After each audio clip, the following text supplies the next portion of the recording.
Bonjour à tous et bienvenue sur ce webinaire organisé par les départements formation du Moniteur BTP, la référence des acteurs de la construction, de la Gazette des communes, le magazine dédié aux élus et aux agents des collectivités locales, et Achat Public, qui est leader en France dans le domaine des services aux acheteurs publics. Et ces trois organismes que je représente aujourd'hui, certifiés au PQF, Datadoc, agréés pour la formation des élus en ce qui concerne la Gazette des communes et les moniteurs, représentent près de 5000 sessions proposées chaque année sur plus de 1000 programmes de formation et donc sur ceux qui nous intéressent aujourd'hui autour des CCAG.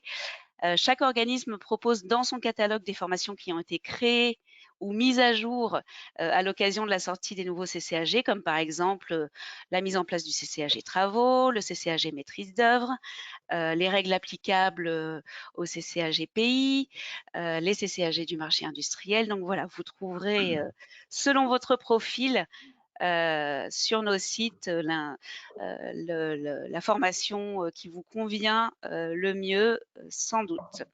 Donc, pour aborder ce thème des nouvelles règles applicables au 6 CCAG cette année, en 2021, nous sommes accompagnés ce matin par Laurent Bidot, qui est avocat associé au sein du cabinet Nolo Avocat et qui intervient principalement en droit de la commande publique, en droit des services publics et des collectivités territoriales et aussi en droit de l'innovation publique, conciliant droit public et droit des nouvelles technologies et du numérique.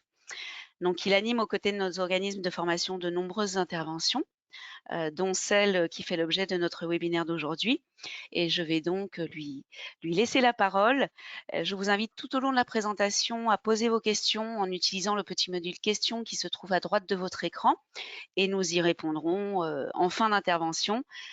S'il y en a trop et que certaines n'auront pas trouvé réponse, sachez que nous y répondrons par la suite sans aucun problème.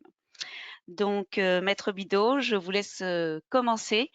Bon webinaire à tous et à tout à l'heure pour les questions. Merci beaucoup. Bonjour à tous. Alors, comme cela vient d'être abordé, je suis Laurent Bidot, avocat au sein du cabinet Novelo Avocat. Très brièvement, c'est un cabinet qui est à la fois composé qui a une clientèle à la fois composée de personnes publiques et de personnes privées. Pour ma part, j'interviens principalement en droit public et particulièrement en droit de la commande publique, en droit de la construction et, comme ça a été dit, en droit de l'innovation publique, c'est-à-dire, on va dire, les interactions entre le droit public et les enjeux liés aux nouvelles technologies, au numérique. C'est à la fois tout ce qui est traitement des données, mais aussi des technologies comme le BIM. Alors aujourd'hui, on va voir ensemble les nouvelles règles qui sont applicables aux 6 CCAG. Alors c'est une session courte dans la durée, et le programme peut paraître assez dense. Alors je vais aborder un peu les thèmes principaux de la réforme des CCAG et me focaliser sur certains points qui, puisque le public est majoritairement composé d'acheteurs publics, qui peuvent intéresser particulièrement les acheteurs publics. Alors, petit historique sur la réforme des CCAG, très bref, mais avec un point qui va nous intéresser particulièrement, qui est finalement l'entrée en vigueur de ces CCAG, l'entrée en vigueur effective, j'ai envie de dire. Bon, il y a eu une première phase de concertation en septembre 2019. Les CCAG ont été mises en consultation en février 2021. À ce moment-là, on avait vraiment un aperçu de ce en quoi allaient consister ces nouveaux CCAG. Ils ont été publiés effectivement via des arrêtés du 30 mars 2021, les 6 CCAG, avec une entrée en vigueur au 1er avril 2021. Petite spécificité, mais on va le détailler juste après parce que c'est important cette entrée en vigueur point de vue temporel des CCAG, on a une date limite d'utilisation des anciens CCAG qui est fixée au 30 septembre 2021, puisqu'au 1er octobre 2021, les CCAG 2009 sont abrogés. Et à partir de cette date, il ne pourra être fait que référence au CCAG 2021. Alors, comment ça s'articule ? Alors, avant de revenir sur cette articulation, rappelons brièvement ce qu'est le CCAG. Ce qui est particulièrement intéressant dans ces nouveaux CCAG, c'est que le préambule rappelle quelque part des choses qui peuvent paraître évidentes, mais c'est sûr que inscrites en tant que telles dans, j'ai envie de dire, le marbre des CCAG, ça leur donne une force supplémentaire. Alors, le CCAG, c'est un document facultatif. Le Code de la commande publique prévoit que pour définir les conditions, les stipulations du marché, il est possible de se référer au CCAG, donc au CCAG travaux, maîtrise d'œuvre, on verra dans quelle spécificité de marché. Il n'est applicable, le CCAG, qu'au marché qui s'y réfère, c'est important de le rappeler, hein, c'est-à-dire qu'en l'absence de mention de tout CCAG dans les documents du marché, le CCAG qui pourrait supposément s'appliquer au marché en cause ne s'applique pas. Donc c'est un document facultatif, il est applicable qu'au marché qui s'y réfère expressément. Il y a toujours une possibilité pour l'acheteur public de déroger à certaines des clauses du CCAG, hein, puisque c'est un document facultatif. On peut quelque part un peu puiser dans le CCAG les clauses qui nous intéressent, déroger à celles qui seraient moins favorables aux besoins ou à l'objet du marché. Mais la condition importante, c'est que si le recours au CCAG doit être expressément mentionné, la dérogation, elle doit être également expressément mentionnée. Et alors ici, c'est inscrit noir sur blanc dans l'article 1er du CCAG. Toute dérogation au CCAG, par exemple, je suis dans un marché de travaux, je fais référence au CCAG travaux 2021. Si j'entends déroger à certaines des clauses du CCAG 2021, la dérogation doit être expresse. C'est-à-dire que dans le CCAP notamment, ou un document équivalent, on doit inscrire à la fois dans l'article considéré du CCAP qu'on déroge au CCAG concernant par exemple les dispositions relatives au montant des pénalités. Et surtout, enfin, c'est vraiment deux conditions importantes et presque cumulatives qui sont précisées dans le CCAG. À la fois, la dérogation doit figurer dans le CCAP, mais elle doit faire aussi l'objet d'une liste et non d'une lettre récapitulative en fin de CCAP. Et le CCAG, enfin les CCAG, précisent même que cette liste récapitulative doit être le dernier article du CCAP. Donc, il est très important de garder à l'esprit que c'est un document facultatif, qu'il est applicable si on s'y réfère expressément et que toute dérogation doit être expresse. Je rappelle également une règle qui est tout aussi importante, un CCAG par marché. C'est-à-dire que par marché, l'acheteur ne peut faire référence qu'à un seul CCAG. Il y a en revanche une dérogation pour les marchés globaux, c'est-à-dire typiquement le marché de conception-réalisation. Il y a la possibilité de faire référence à la fois au CCAG maîtrise d'œuvre et à la fois au CCAG travaux. Alors, il faut bien que le contrat identifie clairement ce qui relève d'un CCAG et de l'autre. Et enfin, il est possible d'utiliser plusieurs CCAG, mais il ne doit y avoir qu'un seul CCAG officiel quelque part. Alors, la petite flèche n'est pas bien pointée, mais la DAJ, c'est pas écrit comme tel dans les CCAG, mais la DAJ précise que, notamment dans la notice qui a été produite, qui a été publiée en même temps que les CCAG, elle précise que si on utilise plusieurs CCAG, ça doit être justifié par les spécificités du marché. Donc, on peut utiliser plusieurs CCAG. Par exemple, on va mentionner que le CCAG travaux est s'inspirer de clauses d'autres CCAG en les reproduisant in extenso, mais sans jamais mentionner le CCAG de provenance de ces clauses. Donc, il est important de garder à l'esprit ces règles.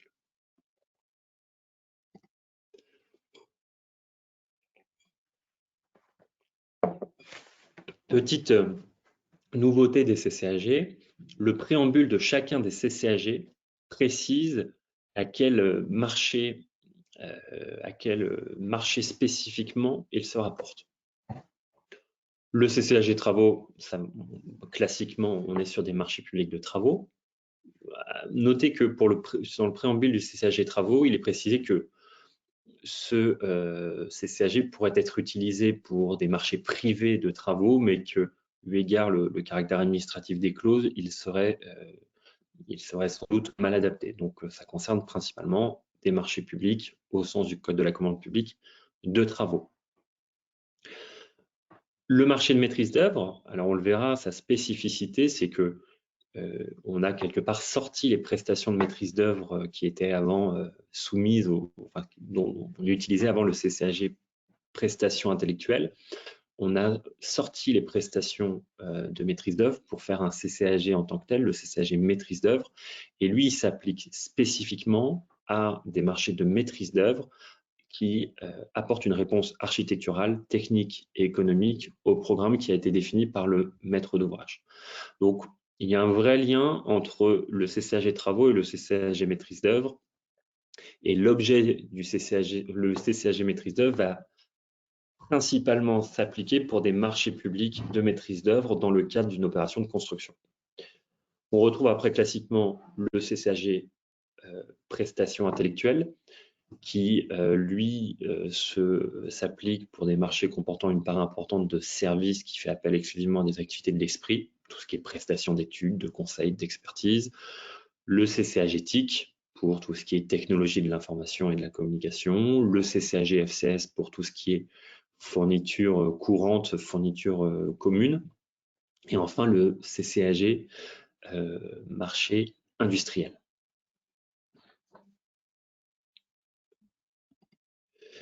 Alors, j'avais commencé à aborder ce point, la question de la date d'utilisation des CCAG. Alors, c'est important cet échange du 30 septembre puisque compte tenu de la publication, la proximité entre la date de publication des CCAG et de leur entrée en vigueur, a été prévue une période transitoire afin de permettre aux acheteurs publics, notamment, de se familiariser avec les nouveaux CCAG. Alors, donc, les CCAG 2021 sont tous entrés en vigueur le 1er avril 2021. Il y a une période transitoire jusqu'au 30 septembre 2021. Pendant cette période, il y a deux cas de figure qui sont à distinguer. Premièrement, si mon marché fait expressément référence au CCAG 2021, alors c'est le CCAG 2021 qui s'applique. En revanche, s'il n'y a pas de référence précise à un CCAG en particulier, comme c'est assez courant dans certains documents de marché, on mentionne le CCAG travaux sans forcément préciser s'il s'agit par exemple de celui de 2009 ou celui de 76. Alors s'il n'y a pas de mention expresse du CCAG, c'est le CCAG 2009 qui s'applique. Donc on a une espèce de période provisoire pendant laquelle il faut être particulièrement vigilant en tant qu'acheteur dans les marchés que vous allez être amené à passer pendant cette période. Si vous ne mentionnez pas le CCAG applicable, j'entends le CCAG travaux de 2021, ce ne sera pas celui-ci qui s'applique, mais par défaut le CCAG de 2009. Donc il faut être particulièrement vigilant à bien mentionner si on veut faire application, si on veut appliquer le CCAG 2021, puisqu'il est possible de l'appliquer, de le mentionner. Mais il est également possible, pendant cette période, de faire mention du CCAG, d'utiliser le CCAG 2009. 1er octobre, cette fois par contre, le CCAG 2009 est abrogé. Et donc, à partir de cette date, on ne peut faire référence qu'au CCAG 2021. Comment ça se traduit d'un point de vue comment ça se traduit, quelle situation on a quelque part après le 30 septembre 2021. Donc, si la consultation a été engagée ou l'avis d'appel public à la concurrence a été envoyé avant le 1er avril 2021, pas de difficulté. S'il y a un marché qui a été signé avant cette date, à difficulté, on fait application du CCAG auquel il a été fait référence. En l'occurrence, très couramment, le CCAG 2009. Si on est sur des marchés qui s'exécutent encore, CCAG 76, ce qui m'étonnerait, c'est celui-ci qui s'applique. Si on a conclu, si la consultation a été engagée ou l'avis d'appel public à la concurrence a été envoyé pendant la période transitoire qu'on a vue juste avant, hein, entre le 1er avril et le 30 septembre, on est dans notre cas de figure où s'il y a une référence express au CCAG 2021, alors on applique le CCAG 2021. Si en revanche, il n'y a pas eu de référence express au CCAG 2021, alors c'est celui de 2009 qui s'applique. Ensuite, pour toute consultation engagée ou un avis d'appel public à la concurrence envoyé à la publication après le 30 septembre 2021, alors la référence unique, c'est le CCAG 2021, et donc c'est le CCAG 2021 qui s'applique. Donc, je reviens par derrière, il faut être particulièrement vigilant, j'insiste là-dessus, sur les contrats qui vont être conclus, sur les appels d'offres qui vont être lancés pendant cette période, à bien préciser au marché, ou pas d'ailleurs, hein, si on entend faire application du CCAG 2009, bien préciser le CCAG applicable 2019, 2021, ou aucune mention, ce qui arrive, et alors ce sera le CCAG 2009. Donc, si un acheteur public pendant cette période souhaite expressément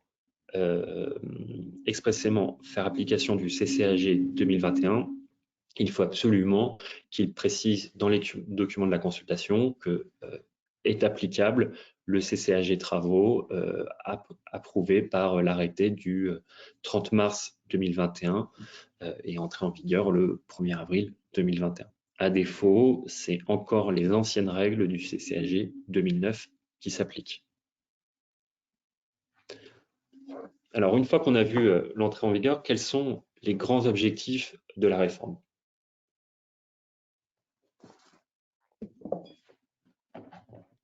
Alors, premièrement, il y a eu une volonté d'actualisation, c'est-à-dire plus généralement de prendre en compte les évolutions de droit de la commande publique. Bien que les CCAG 2009 ont été modifiés en 2014, l'idée c'était d'uniformiser, de mettre à jour les CCAG par rapport aux directives de 2014 et par rapport au code de la commande publique. C'est notamment très clair dans, et je fais un petit bond sur les terminologies, où il n'est plus question la majorité du temps de pouvoir adjudicateur, mais d'acheteur, par exemple, la notion qui a été pleinement introduite par les textes récents en matière de commande publique.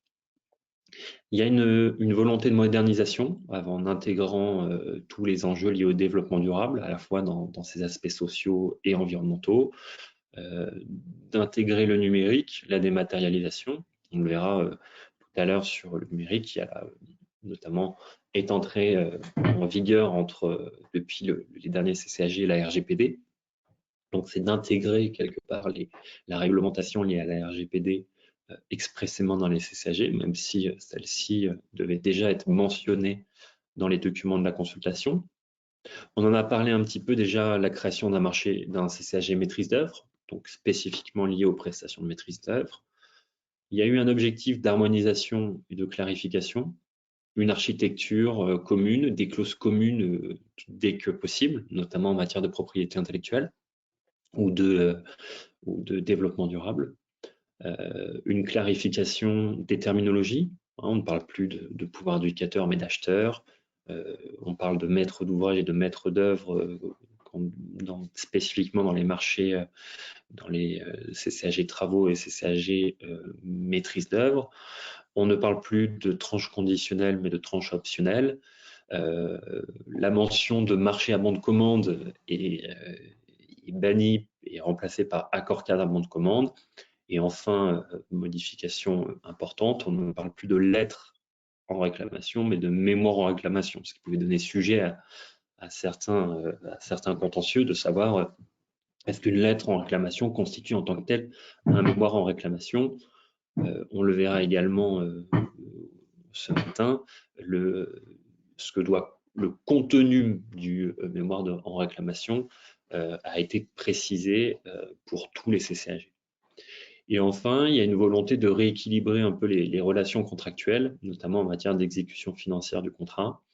Il y a des dispositions qui ont été prises pour favoriser l'accès des PME à la commande publique, qui est un peu le sujet, enfin l'un des grands sujets développés et encouragés par la DAJ du ministère de l'Économie. Pour voir justement ces éléments communs, il y a des spécificités qui sont propres à chaque CCAG, mais globalement, on a quelque part 7 ou 8 grands thèmes communs à tous les CCAG, avec des clauses contractuelles qui sont des clauses contractuelles, des clauses dans le CCAG qui sont similaires, du moins dans leur intitulé, mais dans la mesure du possible dans leur contenu. Donc, première partie, on va avoir tout ce qui est généralité, définition, tout ce qui est exigence en termes de confidentialité, de protection des données. On va avoir des notions sur les prix et règlements, là aussi, donc le contenu de prix, les modalités de règlement, les délais et conditions d'exécution.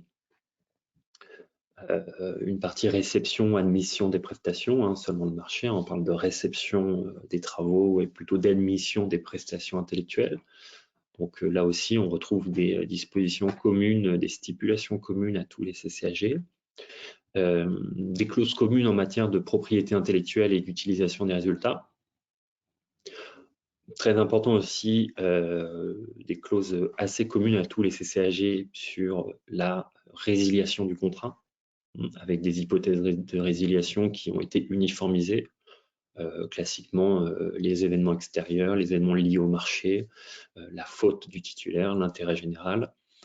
Et enfin, on a aussi, et vous m'excuserez pour cette différent avec un D, des dispositions sur les règlements des différends qui ont été uniformisés.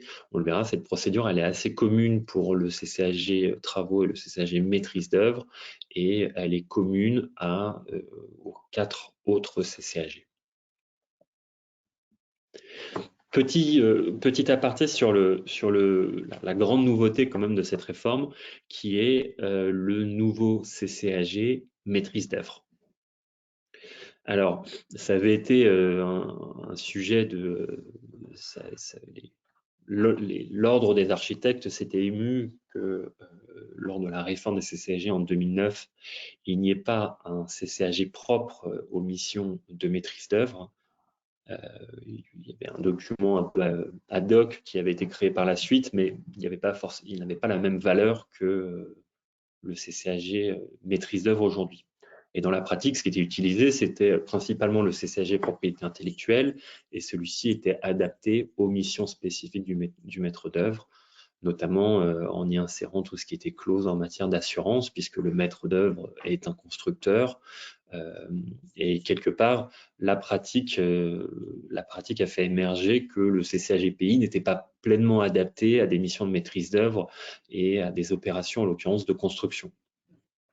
D'où quelque part la création du CCAG maîtrise d'œuvre, tout en partant du CCAGPI, mais en l'adaptant aux spécificités des opérations de construction et de travaux, et en le mettant en conformité quelque part, ou en tout cas en l'articulant au maximum avec le CCAG travaux. Vraiment, ces deux CCAG fonctionnent un peu de consort. À la fois, la procédure de règlement des comptes et des différends est quasiment similaire.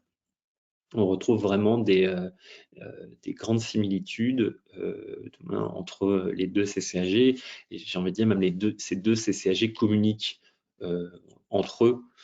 Donc, ce sont deux outils qui sont dans une opération de construction qui impliquerait à la fois des prestations de conception, et enfin à la fois de façon séparée ou ensemble des prestations de conception et des conceptions de travaux. Ce sont deux outils qui se complètent bien. Et là-dessus, l'objet du CCAG, le champ d'application du CCAG MOE, il est vraiment orienté uniquement construction et travaux, puisqu'il s'applique, et je l'ai cité in extenso, il s'applique spécifiquement aux marchés de maîtrise d'œuvre qui vont apporter une réponse architecturale, technique et économique à un programme défini par un maître d'ouvrage dans le cadre, donc on s'inscrit uniquement dans ce cadre-ci, d'une opération de construction neuve ou de réhabilitation par la réalisation d'un ouvrage de bâtiment ou d'infrastructure. Donc le CCAG maîtrise d'œuvre, il ne s'applique que dans le cadre d'opérations de construction. On retrouve donc, ce que je vous disais, une articulation entre ces deux CCAG, notamment le rôle du maître d'œuvre est précisé dans les deux CCAG. Il y a une prise en compte de mécanismes nouveaux,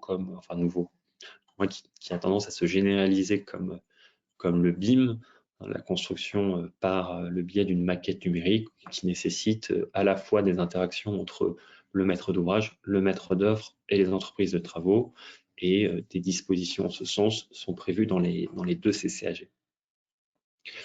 Donc pour vous donner quelques exemples sur le CCAG maîtrise d'œuvre,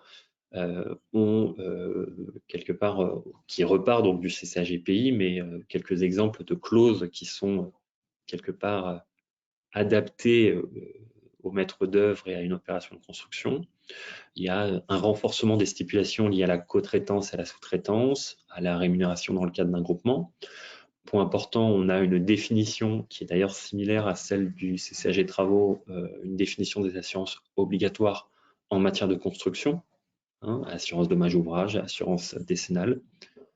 Un point qui était aussi demandé par les architectes, la possibilité que le prix de la mission soit révisable au-delà de 3 mois, ce qui n'était pas forcément le cas dans le CCAG pays. Ici, il s'agit de tenir compte du fait qu'une mission de maîtrise d'œuvre, c'est nécessairement plus long qu'une simple, entre guillemets, mission de conseil ou d'expertise, qui peut être plus ponctuelle, qui peut être plus courte dans la durée. Ici, une mission de maîtrise d'œuvre peut aller dans des délais bien plus longs que ces seuls 3 mois. On a aussi une adaptation des modalités de règlement et des procédures de décompte qui sont calquées sur le CCAG travaux. C'était aussi demandé par les architectes un renforcement de la propriété intellectuelle pour les prestations de maîtrise d'œuvre, notamment pour sanctionner toute altération ou dénaturation de l'œuvre de l'architecte dans le futur. Et enfin, on a une harmonisation des procédures, des délais concernant les réclamations, le règlement des différends, les contentieux avec le CCAG travaux. Donc, le CCAG maîtrise d'œuvre, on repart du CCAG pays, il a été adapté par rapport aux opérations de construction, il ne s'applique qu'à celle-ci, et il y a quelque part une discussion avec le CCAG travaux. Alors, on va voir maintenant quelques grands thèmes. On va décliner quelques grands thèmes de la réforme. Alors, sans rentrer forcément dans les détails, puisque nous sommes ensemble pour un temps défini. Alors, point important, est introduit de plus en plus les notions, enfin tout ce qui est dématérialisation, avec la communication électronique des échanges entre les parties qui est favorisée. Point aussi important, la facturation électronique est le principe au terme des CCAG, c'est-à-dire que la facturation doit se faire principalement par voie électronique. Ça nécessite néanmoins, comme le précise le CCAG, qu'au préalable, l'acheteur public ait informé le titulaire que la facturation se fera par voie électronique et qu'il lui ait indiqué les modalités de cette facturation. Mais l'obligation, c'est la facturation électronique. La protection des données personnelles est aussi renforcée avec la prise en compte de la RGPD, c'est-à-dire le règlement européen sur la protection des données personnelles. Je rappelle que l'acheteur public est considéré comme le principal responsable des données, au sens de la RGPD, et le titulaire est quelque part son sous-traitant. Donc, les obligations en matière de gestion des données incombent aux parties, mais l'acheteur public a des obligations on va dire, plus fortes. Pour aller dans ce sens de la protection des données, il doit être prévu, comme le prévoient les CCAG maintenant au marché, des pénalités en cas de non-respect de cette réglementation, et le non-respect de la réglementation sur la protection des données personnelles est une cause de résiliation pour faute du titulaire. Donc c'est important, c'est un point aussi important de cette réforme, c'est-à-dire qu'on a mis à jour les CCAG sur ces aspects-là en prenant en compte la RGPD. Classiquement, le contrat doit préciser les données qui vont être traitées dans le cadre de l'exécution du contrat, leur finalité, leur durée d'utilisation, les conditions d'utilisation, les conditions de stockage. Tous ces points-là doivent être précisés au contrat, et il incombe au maître d'ouvrage, enfin à l'acheteur, au titulaire et au sous-traitant du titulaire de respecter cette réglementation, sauf à se voir sanctionné, voire résilié. J'en parlais tout à l'heure, dernier aspect sur le numérique, est pris en compte dans les marchés de travaux et de maîtrise d'œuvre, tout ce qui est enjeu lié au BIM.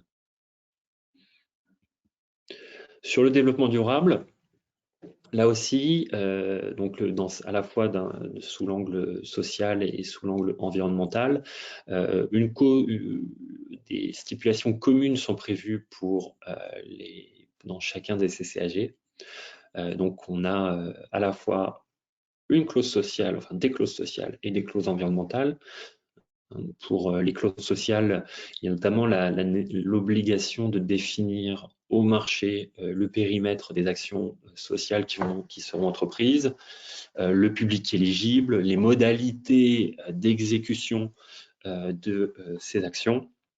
C'est autant de points qui doivent être désormais définis au contrat en vertu des CCAG. Bien sûr, qui doivent être définis au contrat quand le contrat comporte des actions sociales.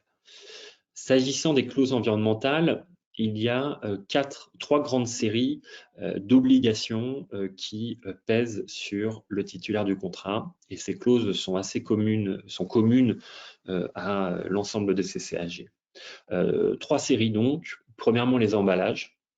D'une façon générale, le titulaire doit favoriser les emballages issus de matières recyclées ou du réemploi.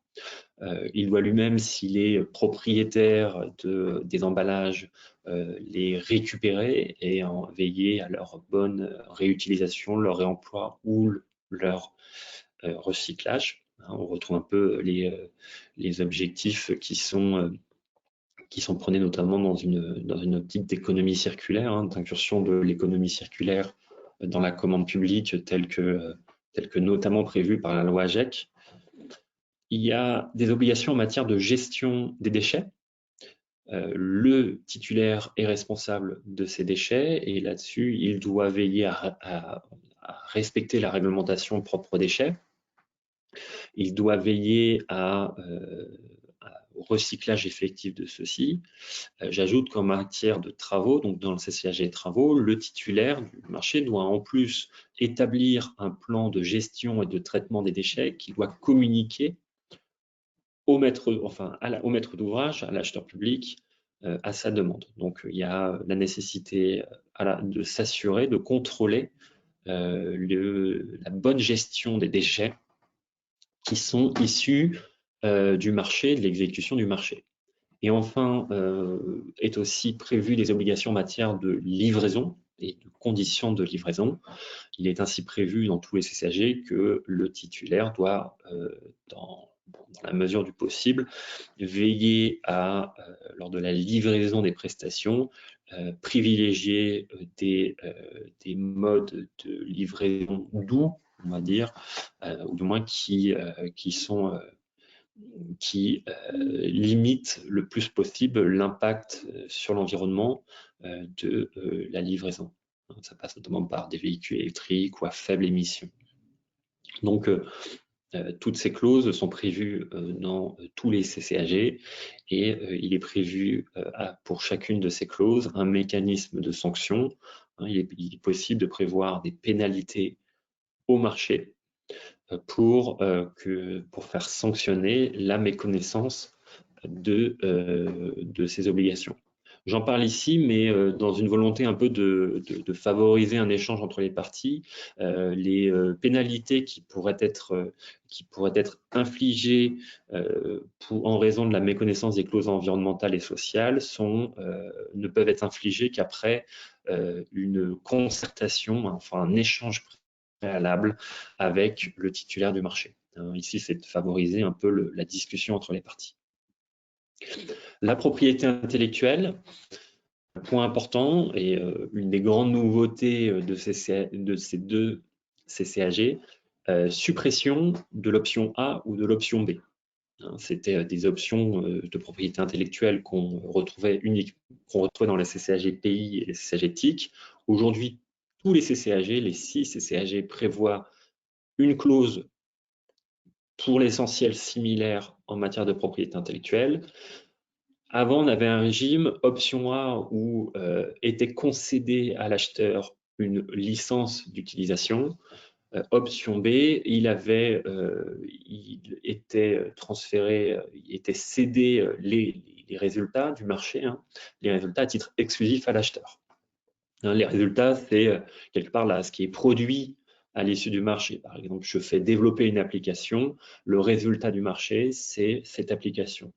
Auparavant, dans le cadre de l'option A, l'acheteur public n'avait qu'une licence d'utilisation sur le logiciel qui avait été développé. Option B, elle lui était cédée à titre exclusif. Donc, le titulaire du marché, lui, n'avait plus de droit sur cette application en tant que telle.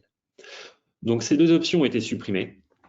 On a aujourd'hui un seul régime juridique qui est la cession des résultats à titre non exclusif à l'acheteur pour les besoins exprimés dans le marché. Donc on a quelque part, on est reparti de l'option B, mais en revenant sur l'exclusivité. Donc on a une cession des résultats, le logiciel est cédé à l'acheteur à titre non exclusif, uniquement dans les besoins exprimés dans le marché. C'est-à-dire, je peux utiliser ce logiciel uniquement pour mes besoins qui faisaient l'objet du marché ou pour des prestations similaires à celles qui faisaient l'objet du marché. Naturellement, il est toujours possible de modifier ces clauses. Dernièrement, pour vous donner un exemple un peu pratique, dernièrement, dans le cadre de la rédaction d'un contrat, faisant application déjà du CCAG 2021, nous avons utilisé, à la demande de l'acheteur, la clause, l'option, enfin des stipulations similaires à celles qui étaient prévues dans l'option B du CCAG 2009. Donc là-dessus, j'insiste particulièrement, c'est très important dans cette période un peu transitoire. Si vous ne mentionnez pas expressément le CCAG auquel vous vous rapportez, non seulement c'est le CCAG 2009 qui s'appliquera, mais en plus, si vous n'avez pas mentionné précisément l'option dont il s'agissait, c'est l'option A qui s'applique par défaut au regard du CCAG 2009. Donc, soyez très vigilants sur des marchés qui impliquent le transfert de résultats avec des problématiques de propriété intellectuelle. Faites très attention pendant cette période transitoire. Si vous souhaitez que les droits vous soient cédés à titre non exclusif, ou du moins qu'ils vous soient cédés à titre exclusif, veillez à bien mentionner le CCAG dont il s'agit, le cas échéant l'option, ou le cas échéant bien mentionner que vous dérogez au CCAG 2021 pour récupérer les résultats. Alors, pour revenir à notre CCAG 2021, dans ce nouveau régime auquel on peut déroger, je le rappelle, les droits sont cédés à titre non exclusif à l'acheteur, donc ça signifie que le tiers peut réutiliser les droits, y compris commercialement. Il y a une exception, naturellement, qui concerne les résultats qui seraient propres à quelque part qui serait directement lié à l'identité de l'acheteur, tout ce qui est logo, charte graphique. Donc voilà pour cette grande nouveauté, la nouveauté la plus importante en matière de propriété intellectuelle. Sur l'exécution technique, quelques nouveautés à signaler, puisque globalement, les stipulations en matière d'exécution technique restent inchangées pour chacun de ces CAG. Est désormais pris en compte des événements extérieurs qui peuvent justifier la suspension de l'exécution du contrat et préciser les modalités d'indemnisation. On pense tous à l'exemple du Covid-19 dans ces cas-là, et ce n'est pas fortuit, puisque cette clause vise justement il est notamment prévu l'option, au type des événements extérieurs, et on peut notamment entendre tout ce qui est fermeture administrative. Donc aujourd'hui, cette hypothèse est prise en compte dans chacun des CCAG. Question importante aussi concernant la défaillance du mandataire dans le cadre d'un groupement. Auparavant, pour les contrats qui s'appliquent encore aujourd'hui sous le régime du CAG 2009, lorsque le mandataire d'un groupement était défaillant, devenait mandataire le deuxième membre du groupement, par ordre, le deuxième membre du groupement inscrit sur l'acte d'engagement. C'est-à-dire numéro 1, le mandataire, numéro 2, c'est celui-ci qui devenait mandataire. Aujourd'hui, soit le groupement désigne un nouveau mandataire, soit si aucune désignation n'est intervenue, le membre du groupement restant qui supporte la part financière la plus importante devient le nouveau mandataire. Enfin, on peut signaler également sur l'exécution technique est prévue une meilleure coordination entre le maître d'ouvrage et le maître d'œuvre dans les opérations de travaux. On en parlait tout à l'heure des liens entre les deux. Par exemple, aujourd'hui, avec l'accord du maître d'ouvrage, le maître d'œuvre peut émettre des ordres de service dans le cadre de l'exécution des travaux. Sur l'exécution financière, quelle nouveauté? Ces stipulations, elles demeurent, l'exécution financière demeure inchangée. Je fais une petite aparté pour vous dire que le support sera communiqué aux participants. Donc, si je fais un peu vite sur certains points, rassurez-vous, vous aurez le support. Deux nouveautés un peu importantes à préciser en matière de stipulation d'exécution financière, outre la facturation dématérialisée dont on a parlé tout à l'heure. Premièrement, et c'est important, quelque part, c'est l'interdiction des OS à 0 €. C'est-à-dire qu'aujourd'hui, le titulaire, au regard des nouveaux CCAG, le titulaire du marché n'est pas tenu d'exécuter un ordre de service qui prescrirait des prestations supplémentaires qui ne seraient pas valorisées financièrement. Ici est pris dans le CCAG les dispositions de la loi Pacte et qui ont été ensuite transposées au Code de la commande publique, à l'article L2194-3, où il est prévu que toute prestation supplémentaire doit faire l'objet d'une juste rémunération. Et donc, le titulaire peut refuser un ordre de service qui ne serait pas valorisé. Alors, il y a une procédure, il doit notifier de mémoire dans les 15 jours au maître d'ouvrage les raisons de son refus, en l'occurrence le fait qu'il ne soit pas valorisé, et s'ensuit une procédure contradictoire pour la détermination éventuelle du montant des travaux. Mais voilà, le titulaire peut refuser, il doit le faire expressément et de façon motivée. À défaut, il doit exécuter l'ordre de service. Signalons aussi, toujours pour protéger le titulaire du marché, une volonté de rééquilibrer quand même les relations contractuelles. Les pénalités sont désormais plafonnées à 10% du montant du marché. Les conditions d'actualisation des prix sont précisées. Aujourd'hui, comme date de référence pour actualiser le prix, on prend le prix de l'offre du titulaire et cette offre, ce prix s'apprécie à la date à laquelle il a remis son offre. Petite nouveauté également, sur le régime des avances. On a supprimé les options pour la propriété intellectuelle, on a rajouté des options pour le régime des avances. On a deux possibilités aujourd'hui dans les options. L'option A qui va s'appliquer par défaut et l'option B. Option A, l'objectif est clairement de favoriser l'accès des PME, dans le sens où doit s'appliquer le taux d'avance minimum qui est prévu au Code de la commande publique et s'applique par défaut un taux d'avance de 20% pour les PME, quel que soit l'acheteur, puisque ce taux d'avance de 20%, d'habitude, c'est celui pour l'État, hein, les autres collectifs, les autres acheteurs, c'est 10%. Là, dans notre première option, c'est à la fois pour, on va dire, des titulaires lambda, un taux d'avance à 5%, enfin un taux d'avance minimum de 5%, hein, et la fixation d'office d'un taux de 20%. Donc, si vous ne mentionnez pas l'option que vous choisissez, c'est par défaut, il sera nécessaire, si le titulaire est une PME, de lui verser une avance de 20%. Et enfin, option B, on applique pour quel que soit l'opérateur économique les taux d'avance tels que prévus au Code de la commande publique, c'est-à-dire pour les PME entre 20 et 10%.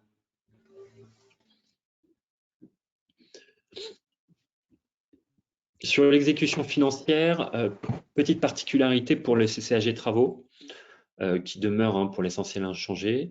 Deux particularités.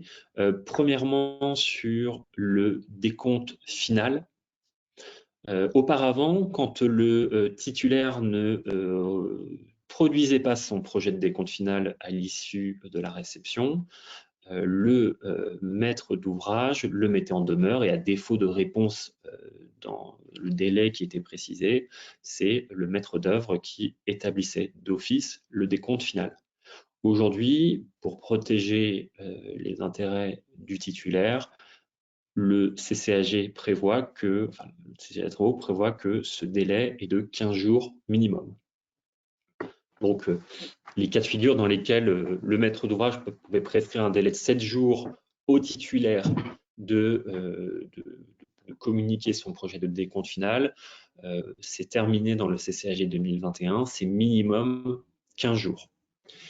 Autre nouveauté importante à signaler, même si la jurisprudence, quelque part on tire les enseignements de la jurisprudence ici, le maître d'ouvrage doit mentionner dans le décompte général les réserves non levées et tous les litiges et réclamations dont il a connaissance, à défaut de quoi il ne pourra pas rechercher la responsabilité ou appeler en garantie éventuellement l'intervenant qui serait véritablement responsable.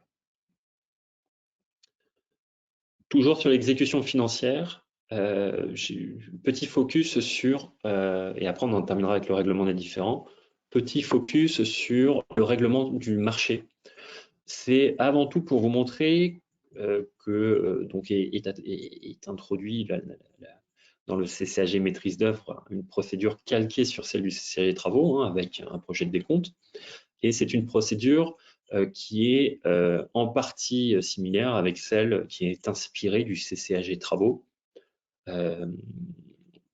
avec quelque part ce qu'il faut retenir, c'est ces 3 périodes de 30 jours. Hein. Donc, c'est très similaire à ce qui est prévu dans le CCAG travaux. Hein. Une fois que on a notification de l'admission des prestations, le maître d'œuvre établit le décompte final. Ensuite, il a 30 jours pour communiquer son décompte final. Hypothèse qu'on vient de voir tout à l'heure, si après mise en demeure de 15 jours qui est restée sans suite, le maître d'ouvrage établira d'office le décompte final. Ça, c'est l'option. Donc, le maître d'ouvrage établit le décompte, il le communique dans un délai de 30 jours. Signature du décompte général par le maître d'œuvre, le décompte devient alors le décompte général définitif. Communication dans un délai de 30 jours du décompte général définitif au maître d'ouvrage, dans un délai également de 30 jours, ce qui fait naître ensuite le début du délai de paiement. Vous voyez la procédure ici, elle est calquée sur le CCAG travaux. On retrouve ainsi quelque part le lien fort entre le CCAG travaux et le CCAG maîtrise d'œuvre. Pour conclure ce panorama dense des nouveautés, tout ce qui est règlement des différends. Alors, j'en parlais en introduction, ont été clarifiées et uniformisées les différentes terminologies. On ne parle plus de lettres de réclamation, on parle de mémoire en réclamation. La notion de apparition d'un différend, elle a été clarifiée pour tous les CCAG sauf le CCAG travaux. C'est-à-dire que pour tous les CCAG est précisé ce qu'on doit entendre comme l'apparition d'un différend. Il y a 3 hypothèses. Premièrement, ça va être la prise de position explicite du maître d'ouvrage, enfin de l'acheteur concernant une demande et qui va faire naître un différend. Le silence gardé par l'acheteur après une mise en demeure de 15 jours minimum restée sans suite. Donc, quelque part, j'ai envie de dire, on a le refus explicite, le refus implicite après mise en demeure de 15 jours resté sans suite, et troisième hypothèse qui caractérise l'apparition d'un différend, c'est l'absence de notification du décompte de résiliation dans un délai de 2 mois suivant la résiliation du marché. Donc, voilà les 3 hypothèses limitativement énoncées par les CCAG. Le CCAG travaux, lui, ne définit pas ce qu'il convient d'attendre par apparition d'un différend, et donc on se rapporte classiquement à ce que prévoit la jurisprudence, hein, c'est-à-dire une opposition du maître d'ouvrage sur une demande qui lui a été faite. Il est clairement précisé également que le mémoire en réclamation doit exposer les motifs du différend, indiquer le cas échéant pour chaque chef de contestation, le montant des sommes réclamées et leur justification. Le règlement amiable des litiges est favorisé au terme du CCAG, les communautés consultatives de règlement amiable, les CCIRA, le recours à des conciliateurs, le recours à des médiateurs, étant précisé que la saisine d'une instance amiable interrompt le délai de recours contentieux. Pour tous les CCAG, excepté le CCAG travaux et maîtrise d'œuvre, il a été instauré un délai contentieux de 2 mois pour saisir le juge administratif lorsqu'il y a une réclamation sur le solde du marché. Pour le CCAG travaux et pour le CCAG maîtrise d'œuvre, pour le CCAG travaux, on a un délai classique de 6 mois et on s'est inspiré de ce délai on a repris ce délai de 6 mois pour le CCAG maîtrise d'œuvre. Pour les autres CCAG, c'est donc 2 mois. Ensuite, 2 points qu'on avait précisés, il y a une procédure contradictoire lors de l'application de certaines pénalités et le maître d'ouvrage doit mentionner au décompte général les litiges et les réclamations. Je vais en terminer avec 3 petits schémas que vous aurez de toute façon sur le règlement des litiges, sur le solde du marché, pour vous montrer à la fois les nouveautés pour le CCAG, la nouvelle procédure pour le CCAG maîtrise d'œuvre, la procédure du CCAG maîtrise d'œuvre, la nouvelle procédure quelque part revue pour le CCAG pays, TIC, FCS et MI, et le CCAG travaux. Alors de façon, je vous mets pour information, je ne vais pas m'attarder plus que ça sur le schéma quelque part de règlement des différends sur le solde d'un marché dans le cadre d'un CCAG travaux. Donc cette procédure, elle demeure inchangée.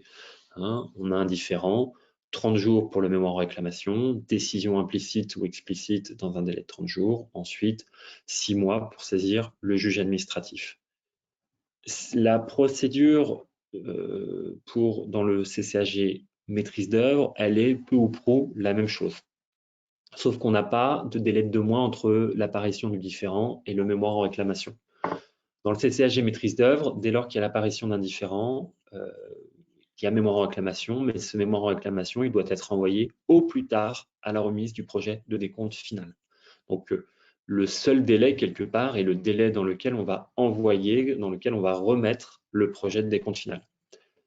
Après 2 mois, on a une décision implicite de rejet ou une décision explicite est intervenue pendant ce délai.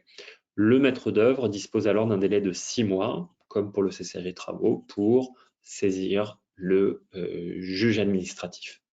La tentative de règlement amiable, elle va interrompre les délais jusqu'à décision de conciliation, et le maître d'œuvre est réputé avoir accepté la décision à l'issue du délai de 6 mois.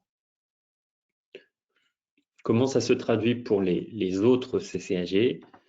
On a un différend sur le solde du marché. Dans les 2 mois, un mémoire en réclamation doit être adressé au maître d'ouvrage. Celui-ci a un délai de 2 mois pour répondre.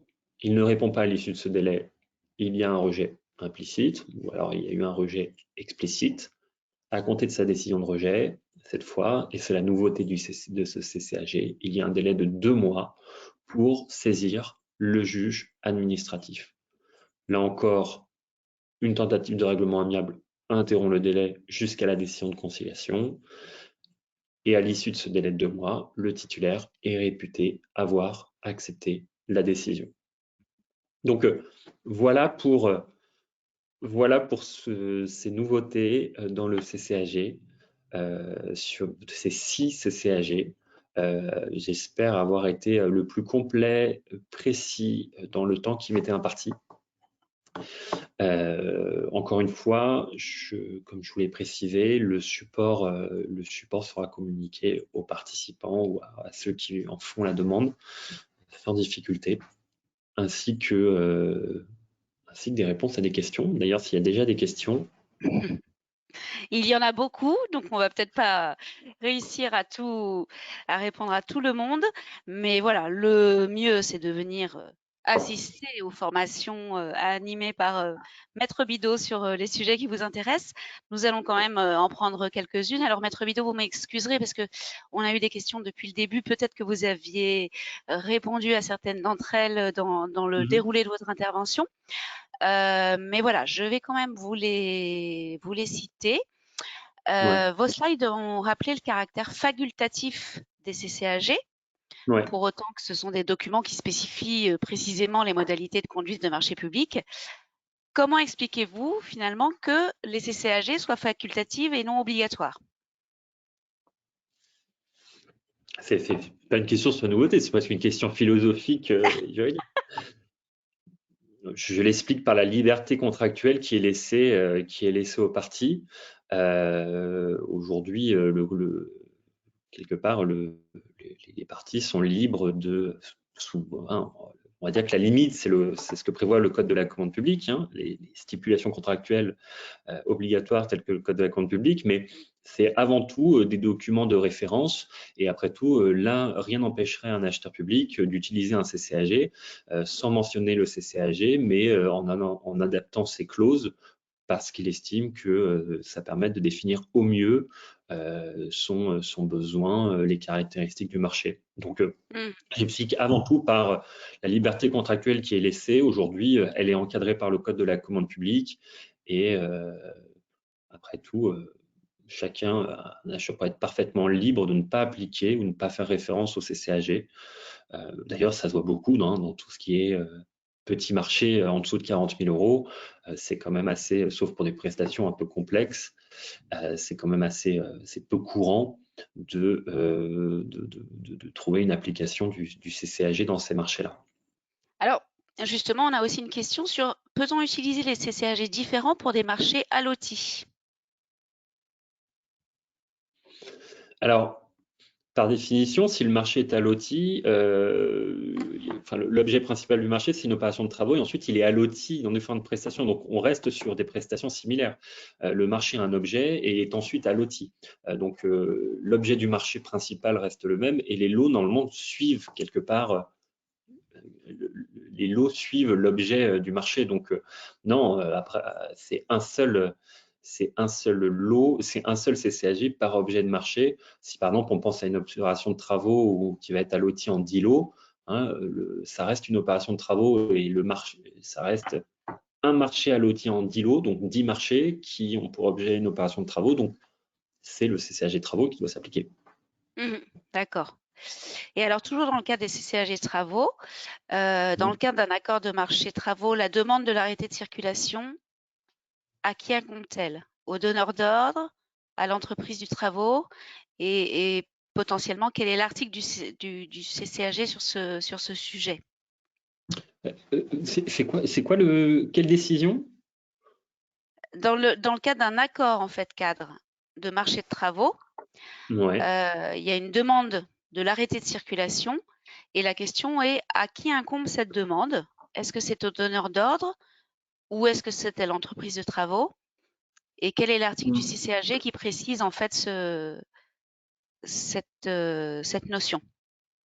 Alors de tête, je ne pourrais pas vous citer l'article D'accord. du On y CCAG. répondra par ailleurs.